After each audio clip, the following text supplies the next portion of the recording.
Rapaz, não tem nada que desafie mais a minha criatividade do que fazer vídeos sobre o Manchester United. Esse vídeo não é só sobre o jogo do Manchester United, mas como foi o único jogo que eu cobri em loco nessa rodada, eu começo por ele, começo pelo jogo que é mais do Brighton do que do Manchester United, mas eu trago, claro, o Manchester United como protagonista dessa partida, porque é o maior clube e é por conta desse desafio que eu vivo nessa cobertura, que é tentar procurar palavras diferentes para falar da mesma coisa. Aliás, se você quiser poupar a sua minutagem de YouTube, quantas vezes você tem que pular o anúncio, que aliás, se puder não pular, eu agradeço, porque colabora mais para o rendimento desse canal, mas eu entendo porque eu também pulo enquanto telespectador mais do que deixo rolar. Mas se você quiser poupar tudo isso, é só buscar qualquer vídeo que eu fale do Manchester United, ou praticamente qualquer um, desde que eu pisei nesse lugar. Já tem 8 anos e meio que eu pisei aqui nessa cidade. E, cara, parece que pouco importa, assim. Parece que pouco importa quem é que está na beira do campo, quem é que está vestindo a camisa. O final, ele tem um tom tão repetitivo que chega a ser irritante, assim. Claro que para muita gente não é, né? Tem muita gente que gosta de rir da desgraça de gigantes, como essa última mais de década do Manchester United. E eu entendo, claro, porque faz parte do futebol você rir do rival ou de clubes grandes, né? Quando não conseguem sair do lugar, mas esse Manchester United é um negócio muito... cara, esse momento, ele já era mais ou menos esperado, né? Porque chega o Rubem Amorim no meio da temporada, depois de renovar com o Ten Hag. Já falei isso tantas vezes que... E aí 200 milhões na janela para reforços que o Ten Hag queria, aí chega o Amorim com outro sistema, sem tempo para treinar, sem data FIFA, nananã. E aí a gente chega nesse museu de grandes novidades, que é vir para Old Trafford ver o Manchester United sabendo que não existe simplicidade. Se não houve contra o Southampton, meu amigo, o pior time da era Premier League até aqui, imagina contra esse Brighton. Eu termino, inclusive, o vídeo do pós-Southampton falando que o Brighton é um time muito melhor do que tanto o Southampton quanto o Manchester United. Então, isso aqui foi meio que a confirmação, né? A questão é que o como ele traz mais dúvidas do que a destinação, né? A sensação é, beleza, o destino do Manchester United é passar por algum embaraço, né? Por algum constrangimento. Isso aí está praticamente contratado. A dúvida é qual caminho que ele vai pegar. Aí hoje o caminho foi, mais uma vez, tomando um gol, parece cartela de bingo, né? Tomando um gol nos primeiros minutos dentro de casa, tendo que virar o jogo, mas aí surpreendeu um pouquinho, porque diferentemente do jogo contra o Southampton, jogou bastante melhor do que o Brighton no primeiro tempo, depois do gol sofrido, e vai para o intervalo com o empate, merecendo já a vitória, merecendo já a virada. E aí olha só, né, com tanta casca, tão cascudo, eu me enganei e pensei, não, hoje acho que vai. Né, jogou bem o primeiro tempo, está conseguindo dominar esse bom Brighton e daqui a pouco consegue essa virada. Aí volta para o segundo tempo pior do que começou o primeiro e não consegue reagir como reagiu no primeiro. E aí vai descendo a ladeira, aí tem gol bem anulado pelo VAR, né, porque teve uma pancada no Dalot, mas depois consegue o segundo gol do Brighton com o Menté e depois o terceiro com um negócio que o Onana fez que até agora eu não consegui entender. E aí imagino que muita gente vá agora individualizar essa derrota no Onana. Eu entendo, porque se não fosse o Onana, que também falha no segundo gol do Brighton, junto com o Mazraoui, que falha no primeiro também, então tanto o Mazraoui quanto o Onana falham em 2 gols cada. Um em comum, que é o segundo. Mas a falha do Onana é a pior, é clamorosa, é realmente muito, muito feia. Mas eu não quero individualizar essa derrota aqui no canal, não. Porque se não fosse o Onana, se fosse outro goleiro, o Brighton fatalmente arranjaria outra maneira de fazer os gols que fez. Porque existe algo além de falhas individuais nesse Manchester United. E esse algo passa um pouco pelo que o Bruno Fernandes falou comigo numa entrevista pós-jogo que eu fiz para os nossos amigos da TNT Esportes México. Eu imagino que essa entrevista já esteja no canal de YouTube deles. Não sei se está, espero que já esteja. Se não estiver agora, estará daqui a pouco. Mas o Bruno ele entra num ponto que eu acho fundamental, que é a falta de personalidade de vários jogadores jogando pelo Manchester United, não arriscando com a bola, tocando para trás quando tem que tocar para frente. Existe a minha sensação, vendo o jogo e depois escutando o Bruno, é de que tem muito jogador que prefere não receber a bola do que recebê-la. Que sabe, que interpreta receber um passe como uma exposição de uma provável falha do que como uma oportunidade para brilhar. É isso aqui, ó. É aquela velha história que eu já tratei aqui de diversas vezes. Isso vale tanto pro bom, sei lá, as viradas do Real Madrid na história recente da Champions, quanto pro mal, que é esse Manchester United, que é a sensação que vira uma aura, que é algo intangível, mas que se concretiza porque todo mundo acredita, ou muita gente acredita que aquilo realmente existe. E tem isso aqui, né? Olha para o Onaná da Inter de Milão e olha para o Onaná do Manchester United. O Bruno é um dos poucos que conseguiu ficar com o nariz acima dessa água, assim, né? Nos últimos anos aqui nesse clube. Olha para... eu não vou lembrar, mas olha para outros jogadores antes e depois. Então, existe algo aqui que traz uma insegurança, uma intranquilidade para que o jogador falhe ou evite receber a bola, evite aparecer para jogo, ou tentar o passe mais arriscado, ou tentar um passe um pouco mais arrojado para se preservar. E aí, meu amigo, isso aí não tem técnico que dê jeito. O Amorim tem os próprios problemas nesse início de trabalho, sim.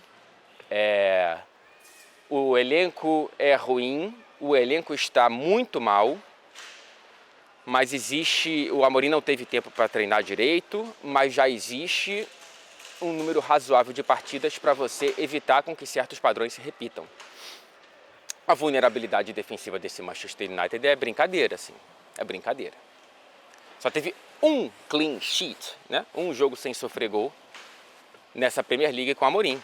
Em quantos? Em 10? Em 11 agora, que foi a goleada contra o Everton. São 15 gols marcados e 20 sofridos nesse recorte do Amorim.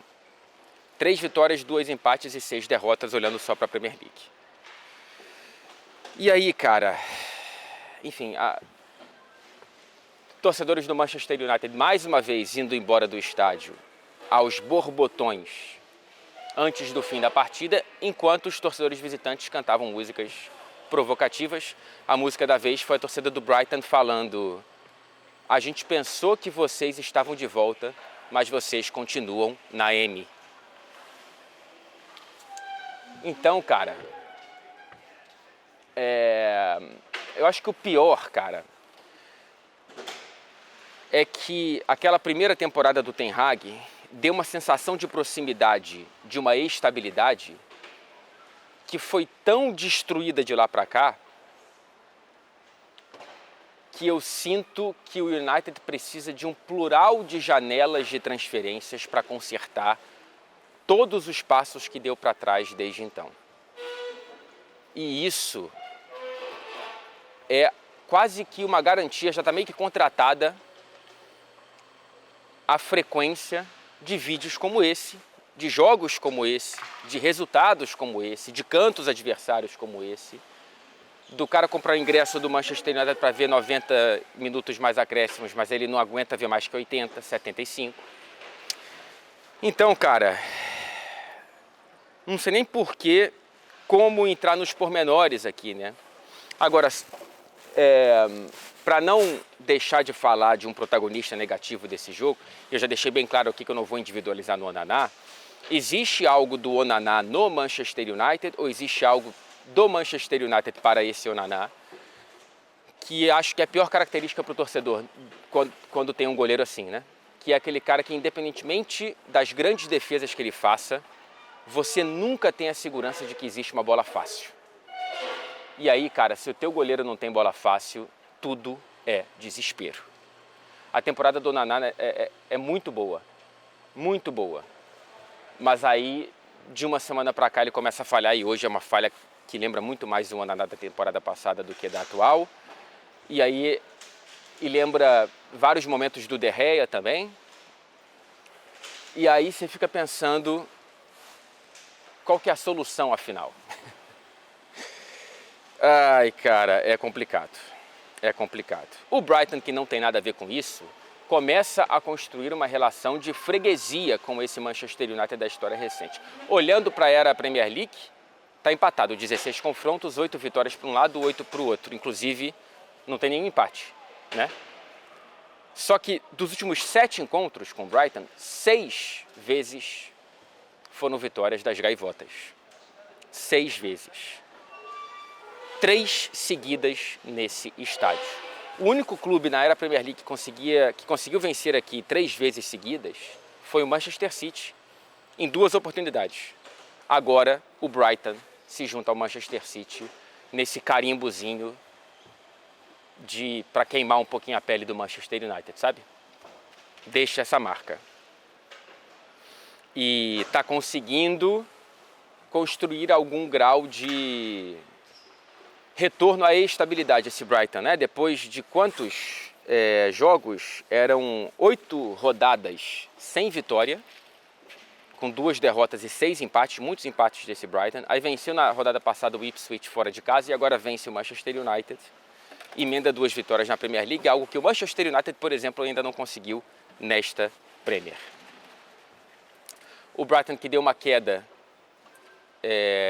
sofreu uma queda para o meio da tabela, agora tenta voltar a se aproximar da briga por vaga em competições europeias. Está a 9 pontos do Manchester United, que insiste em abraçar a segunda metade da tabela da Premier League. O Brighton é o terceiro time com menos derrotas na Premier, são apenas 4. Atrás de Liverpool, com apenas 1, e Arsenal com apenas 2. Daqui a pouco falo dos 2 aqui, inclusive. O Mitoma hoje se tornou o jogador japonês com mais gols na história da Premier League. São 15 gols marcados pelo Mitoma.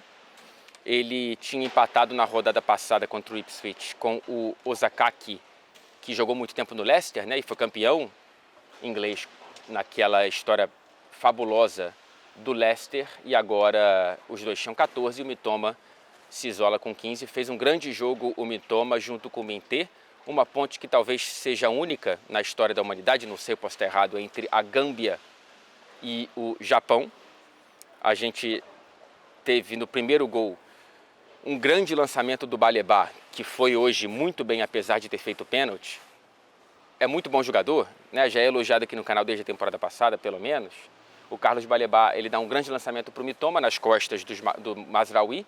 O Mitoma poderia ter chutado, mas deixa o Minté livre para fazer o primeiro gol. E aí o segundo gol do Brighton, validado, porque teve um entre os dois que foi corretamente, já disse aqui, invalidado, é o contrário. É um ótimo cruzamento do Mitoma, do Minté, para o Mitoma. Ótimo cruzamento que poderia ter sido primeiro bloqueado pelo Onaná, não foi, e segundo pelo Mazraoui, que se deixou ser ultrapassado pelo Mitoma no segundo pau, e o Mitoma faz o segundo gol. Então esses foram os 3 destaques para mim dessa atuação, dessa vitória do Brighton por aqui. O João Pedro, mais uma vez, muito bem nessa tentativa de recuperação física, inclusive também entrevistei o João Pedro para a TNT México, imagino que já esteja nas redes sociais deles também.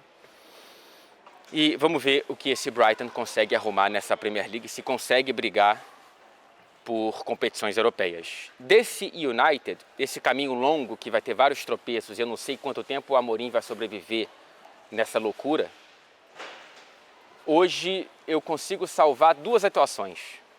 O Diallo mais uma vez, e o Zirkzee, que depois de ter entrado muito bem contra o Southampton, voltou a ser titular na vaga do Højlund e jogou bem hoje. Gostei do Zirkzee, se tivesse um apoio coletivo maior, ele poderia ter brilhado mais, mas não o teve.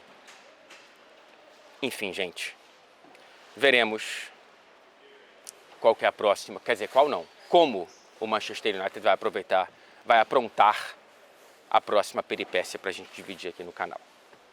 Deixa eu passar rapidamente, antes de mudar para outro jogo, pela homenagem linda e merecidíssima que a gente teve aqui, depois do falecer de Denis Law. Era o último sobrevivente da Santíssima Trindade da história do Manchester United, uma linda estátua que tem aqui na entrada principal do Teatro dos Sonhos. Denis Law, George Best e Bobby Charlton. E o Denis Law, ele acaba falecendo na sexta-feira, se não estou enganado, com 84 anos de idade. Um escocês, um norte-irlandês e um inglês que conseguiram algo que eu acho de um grau de grandeza difícil de achar paralelo. Eu não consegui achar numa pesquisa rápida, mas não me aprofundei. Se tem outra geração de outro clube do futebol europeu, talvez o Real Madrid, né, que tenha conseguido 3 bolas de ouro num espaço de 5, 6 anos. Eles jogaram aqui juntos por 8 temporadas, esse Manchester United multicampeão na Inglaterra e na Europa. Também caiu várias vezes em várias semifinais e poderia ter tido ainda mais títulos, né? Mas essa Santíssima Trindade teve uma bola de ouro para o George Best, o único norte-irlandês a consegui-la, uma bola de ouro para o Denis Law, o único escocês a consegui-la, e uma bola de ouro para o Bobby Charlton, se não me engano, o primeiro inglês a conseguir também. O Charlton, inclusive, emendou uma bola de ouro, depois ficou como segundo colocado em 2 temporadas consecutivas. Então, 3 temporadas seguidas entre o melhor jogador do futebol europeu. O Denis Law, ele tem uma história que é curiosa e talvez muito particular, porque ele é ídolo enorme desse clube aqui, apesar de ter uma passagem, 2 inclusive, pelo Manchester City, e a última, que foi a da aposentadoria dele, a última temporada do Denis Law foi direto do United para o City, e ele faz um gol que rebaixa o Manchester United para a segunda divisão. Eu acho que eu já falei desse gol aqui no canal. O United, ele chega na última rodada do futebol inglês no ano de 74, talvez, 73, 74, precisando vencer o City e torcer por uma derrota ou um empate do Birmingham para não cair.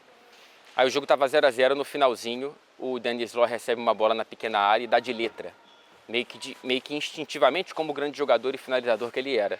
E ele faz o gol, não comemora. Os jogadores do City pulam, tem vídeo, dá para achar aqui no YouTube. Os jogadores pulam em cima dele o tempo inteiro e ele não consegue comemorar.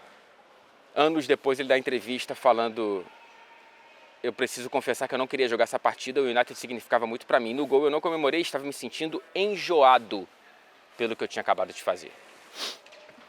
Ainda assim, não sei se em outras relações de clube isso seria perdoado, mas ainda assim o Denis Law não teve a sua imagem manchada.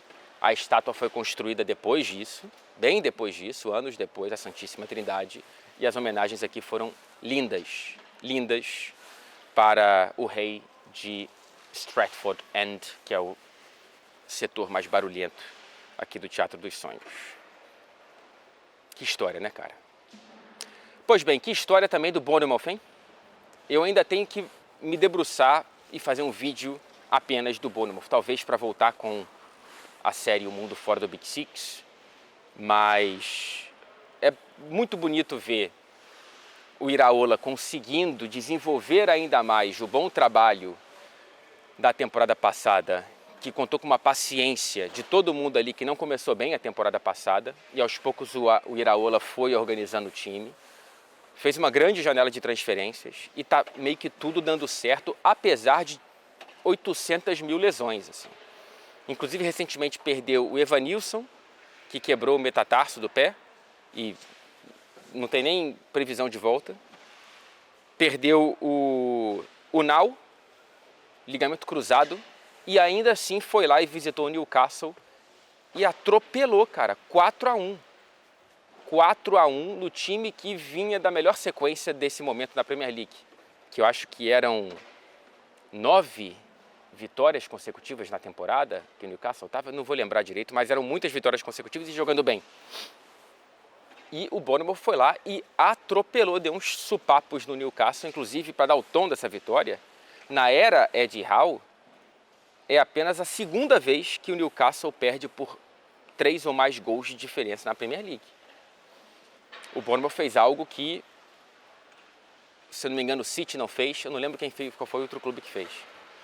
O Arsenal não fez, o Liverpool não fez, e o Bournemouth foi lá e conseguiu fazer com o brilho de Justin Kluivert. 2 hat-tricks, o segundo dele nessa Premier League fora de casa. O primeiro tinha sido contra o Wolverhampton e agora ele faz contra o Newcastle. E aí tem a curiosidade, ele é o filho do Patrick Kluivert, né? O grande atacante da seleção da Holanda e do Barcelona. O Kluivert, que mais para o fim da carreira, lá em 2004, ele jogou uma temporada no Newcastle, mas ele só marcou um gol pelo Newcastle no St. James's Park, dentro da Premier League naquela única temporada. Já estava mais velho, né? Já estava mais para o fim da carreira do que perto do auge. E aí o filho dele agora consegue marcar o triplo de gols no mesmo estádio, na mesma competição e jogando pelo time adversário. Então, pelo menos nisso, o Justin superou o pai. E o Bournemouth, com 37 pontos, ultrapassa o Aston Villa e entra na briga e na zona de competições europeias, cara. Deixa eu ver aqui a tabela. Está na 7ª colocação, com essa vitória parcial do Manchester City, que não será comentada aqui no canal, porque eu não estou conseguindo ver o jogo, porque eu tenho que trabalhar ainda nas entrevistas e tal, e para gravar esse vídeo. Então, mas o Bournemouth está ali, cara. O Chelsea ainda joga amanhã, ultrapassou o Aston Villa e está a 1 pontinho do próprio Newcastle, que ainda está na 4ª colocação. O Bournemouth nunca jogou qualquer competição europeia. Cara, é um clube muito pequenininho. É o menor estádio em termos de capacidade da Premier League. E tá lá, brigando. É formidável como a Premier League, a classe média da Premier League, ela não te dá respiro, meu irmão. Eu não vou me debruçar em tantos outros jogos aqui de hoje, porque eu não os vi, mas olha o que está acontecendo com o Tottenham. Olha o que está acontecendo com o Manchester United. Esses caras eles estão mal, mas não tem respiro porque do nada o Bournemouth, do nada entre aspas, né? Tá lá fazendo 37 pontos. O Aston Villa também não tá largando o osso. O Newcastle tá voltando. Aí daqui a pouco o Brighton também encosta de novo. E quando você vai ver, esses caras estão na frente de 1/3 do Big Six. E brigando ali com o Chelsea, brigando ali com o City. É enjoado, cara. É enjoado. A Premier League talvez não, né? Ela não consegue justificar essa fama muitas vezes exagerada em competições europeias. E que bom que não, porque seria muito chato ver na Europa, por exemplo, o que está acontecendo com a Libertadores, com o domínio brasileiro. Seria muito ruim ver um domínio inglês, mas internamente é uma briga de foice que eu acho difícil encontrar paralelos nas grandes ligas do futebol europeu, pelo menos, tá? Passando para falar rapidamente da vitória do Liverpool, cada vez mais Liverpool voltando a abrir 6 pontos de vantagem para o Arsenal, ainda, claro, com um jogo a menos, que já tem data marcada, dia 12 de fevereiro, o Everton, agora do David Moyes, que conseguiu fazer 3 gols num jogo pela 3ª vez nessa temporada ainda. Ele consegue abrir 6 pontos com um jogo a menos, com essa vitória na Bacia das Almas contra o Brentford fora de casa, que tinha uma grande campanha como mandante e agora começa a tropeçar para vários clubes de maneira consecutiva em diferentes competições, né? O Brentford do Thomas Frank. Mas esse jogo, o Liverpool tem dificuldades para fazer os gols, mas já merecia estar vencendo por algumas chances criadas, né? Só que precisou entrar o Darwin Núñez, apelidado de agente do caos. E eu vou pegar emprestado esse apelido para falar que tem dias que uma tempestade é necessária, né? Sabe quando tá aquele calor? Eu não sei mais. Mas você queria que chovesse para dar aquela aliviada? Entra o Darwin no jogo, que ele traz aí raios, trovões e às vezes dá certo. Às vezes o raio cai no lugar certo. Eu ainda estou longe de aproveitar esse momento para tecer elogios ao Darwin, porque eu ainda acho ele um jogador mais irritante e que tira mais a paciência do que ganha créditos. Porém, é um personagem interessante. E agora ele faz 2 gols nos acréscimos no espaço de poucos minutos para dar a vitória ao Liverpool. Olha só, mais uma vez isso acontece, né? O pessoal gosta, ou quer dizer, eu demoro muito, né? Mas o pessoal que controla a luz gosta de alterar o cenário. Eu até acho que fica mais bonito assim, né? Fazer um tourzinho aqui com vocês. Desculpa, eu sou do Liverpool, estou falando do Liverpool, estou mostrando o estádio do Manchester United, mas é porque a luz nos convidou a mostrar um pouquinho disso aqui. O Darwin dobrou a própria marca nesta Premier League, tinha 2, agora tem 4 gols, e não marcava desde novembro contra o Villa. São apenas 7 titularidades na competição, mesmo em meio a uma crise física do Jota, que ficou fora mais uma vez por conta de um problema físico. Então, isso diz muito sobre a falta de confiança que o Slot tem no Darwin, a falta de confiança que a torcida também tem no Darwin, a falta de confiança que eu tenho no Darwin e que às vezes o próprio Darwin tem nele mesmo. Mas talvez esse jogo ele possa trazer um pouco dessa confiança de volta. Eu repito, estou longe de achar que não, vai ser uma virada de chave, agora vai. Não, eu não tenho essa confiança no futebol do Darwin. Inclusive, acho que o Darwin não é jogador para o nível do Liverpool. Pelo menos esse Darwin, com essa idade. Talvez ele saia e desabroche em outro clube e aí eu esteja errado nessa avaliação que pode ser considerada prematura lá na frente. Mas eu não consigo ver nível. Realmente não consigo. Ele está de 22 titularidades da Premier League passada com o Klopp para 7 agora. Repito, mesmo numa crise com o Jota, tanto é que o Luiz Dias está jogando improvisado como falso 9 ali, porque o Darwin não é confiável, na opinião do Slot e na minha também. Que também não passe batida a ótima entrada do Harvey Elliott. Ele ajuda muito para esses 2 gols saírem. Dá mais dinamismo, dá mais ritmo. Eu acho que ele é um cara que... Esse eu não entendo tanto porque o Slot não dá tantos minutos para ele. Eu acho que ele poderia entrar, até porque o Szoboszlai é altos e baixos. Fez mais um bom jogo, tá? É verdade. Ele tem emendado boas atuações, mas eu acho que ainda é um cara inconstante que abre brecha o suficiente para o Elliott entrar. Até porque o Curtis Jones também não é esse cara que pega a chance e monopoliza, tanto é que o Szoboszlai está de volta no time. Eu queria ver mais do Elliott. Talvez esse jogo tenha dado alguns recados para o Slot. O Liverpool evita um 3º empate consecutivo, né, nesse momento de instabilidade, consegue uma vitória importante. E o Thomas Frank disse algo interessante, e eu confio muito na opinião do Thomas Frank, eu gosto muito dele. Acho ele um muito bom treinador, um cara que pensa muito bem em futebol, e ele fala que o Liverpool nesse momento é o melhor time do mundo e está um nível acima de City e Arsenal. Porém, eu digo que seria interessante visitar o mercado. Talvez batam arrependimento. Eu ainda acho que é difícil que o Liverpool perca essa Premier League. Não sei se o City pode voltar com todas essas contratações que fez nessa janela e está emendando vitórias, né? Não sei se vai mudar algo desse 2-0, está 2-0 ainda contra o Ipswich. Não deve mudar. Mas acho difícil que o City brigue. O Arsenal não sei se vai conseguir ter gás. Daqui a pouco eu entro no departamento do Arsenal aqui. Mas acho que o Liverpool poderia se cobrir um pouquinho. Ou trazer um lateral esquerdo, ou trazer um centroavante, ou trazer um zagueiro, alguém para dar um pouco mais de pano para a colcha de retalhos que o Slot vai montando. E olha que, entre aspas, ainda deu sorte de não machucar um Van Dijk, de não machucar um Salah, de não machucar o Gravenberch. Porque esse machuco desses caras complica, mano. É claro que complica para todo mundo, mas é interessante você ter... Na zaga é interessante ter alguém, cara. Ou na lateral esquerda, porque de Tsimikas e Robertson, enfim. Não sei, estou exagerando? Eu acho que não. Eu acho que a torcida do Liverpool, inclusive, tem uma paciência muito testada pela FSG. Imagino que compartilhem dessa minha opinião, só não sei qual posição você considera mais urgente para esse elenco do Liverpool. Estaria inclusive amanhã em Anfield para as entrevistas da véspera do jogo contra o Lille pela Liga dos Campeões. Arsenal 2, Aston Villa 2. O Arsenal sorria com uma vitória grande e importante numa atuação que era suficientemente boa para as condições de um elenco entre mortos e feridos. Tantas e tantas e tantas lesões. Agora, por exemplo, o Saliba se machuca também.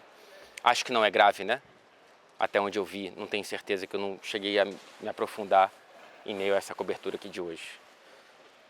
Mas aí não durou 15 minutos esse sorriso, 10, 12, porque num espaço muito curto de tempo o Aston Villa foi lá, diminuiu e empatou já na reta final do segundo tempo, e ficou muito curto para o Arsenal tentar reagir. Consegue, no segundo gol inclusive, fazer numa oportunidade que dá uma vulgarizada no sistema defensivo do Arsenal, tão bom, né? Um sistema tão confiável, o melhor da Premier League. E o segundo gol é um mole do Thomas Partey como lateral direito, que é bizarro, assim. É um gol constrangedor para uma defesa tão boa.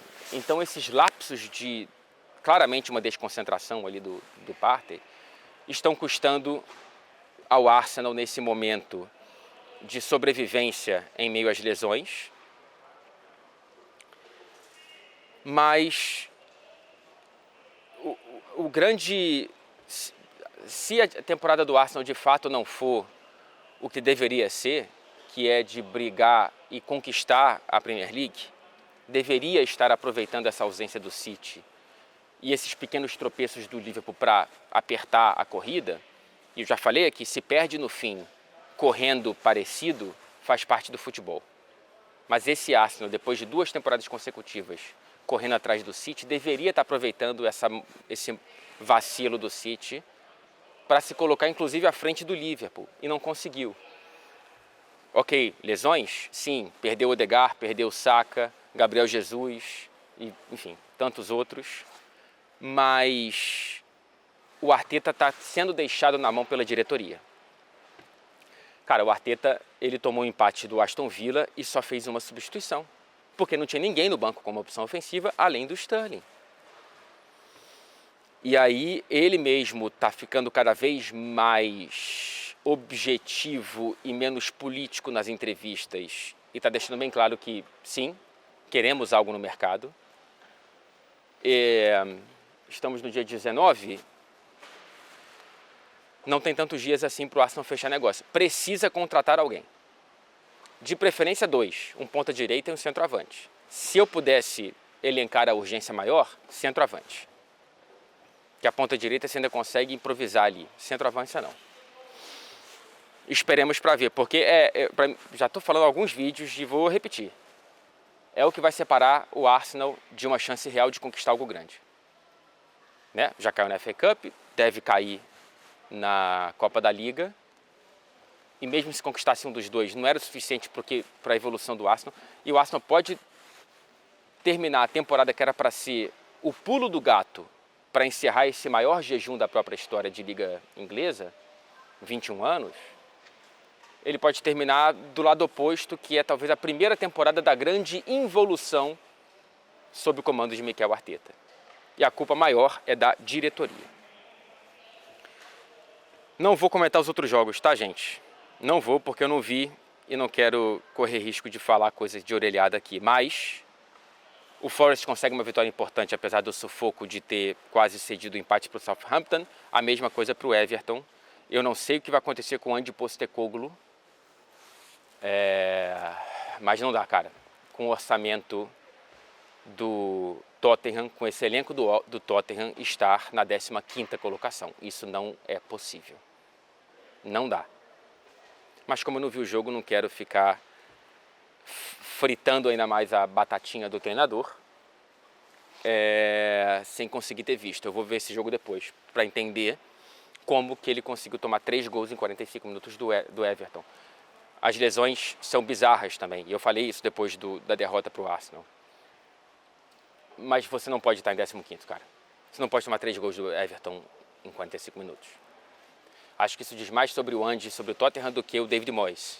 Porém, é um sorriso tão raro para o Everton e para o David Moyes nos últimos tempos que eu tô torcendo para que também já fale, além de falar dos problemas do Tottenham, que também fale de uma projeção de algo bom, possivelmente, para o Tottenham.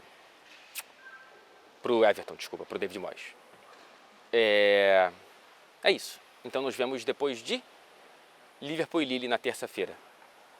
E aí na quarta-feira vou para o Emirates cobrir Arsenal e Dinamo Zagreb. Então eu não vou para Paris cobrir PSG e Manchester City, portanto não vou fazer vídeo desse jogo. Mas cobrir esses 2 jogos da Champions e estaremos aqui. Se você quiser me acompanhar, evidentemente. Não esquece de, por favor, deixar o like, se inscrever no canal se não for inscrito e compartilhar esse vídeo com quem você acha que de repente pode gostar de dar um pulo por aqui de vez em quando. Beijo, beijo.